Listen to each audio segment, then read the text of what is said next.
जर तुम्ही तुमच्या बँकेचे आधार लिंक एनपीसीआयच्या वेबसाईटवरून करत असाल तर त्यामध्ये एक सगळ्यात गोंधळाची गोष्ट म्हणजे त्यामध्ये 3 ऑप्शन दिसते. 3 ऑप्शन पैकी तुम्हाला कोणतं ऑप्शन सिलेक्ट करावं लागणार आहे. पहिलं ऑप्शन आहे आपलं फ्रेश सीडिंग. फ्रेश सीडिंग तुम्हाला त्यावेळेस सिलेक्ट करायचं आहे जेव्हा तुमचा आधार कोणत्याही बँकेशी आतापर्यंत लिंक झालेलं नाही. दुसरं ऑप्शन आहे movement same bank with another account.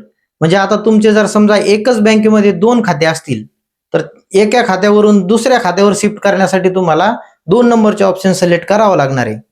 तिसरं ऑप्शन आहे movement one bank to another bank. म्हणजे आता या ऑप्शनचा वापर तुम्हाला त्यावेळेस करायचा आहे जेव्हा तुमचं पहिलं आधार सीडिंग हे बँक ऑफ महाराष्ट्राला आहे आणि आता तुम्हाला इंडिया पोस्ट पेमेंट बँकला आधार सीडिंग करायचं आहे. त्यावेळेस तुम्हाला या 3 नंबरच्या ऑप्शनचा वापर करायचा आहे, ज्यामुळे तुमचं जे आधार सीडिंग आहे ते रिसीडिंग होईल. म्हणजे बँक ऑफ महाराष्ट्रामधून तुटून इंडिया पोस्ट पेमेंट बँकला होईल.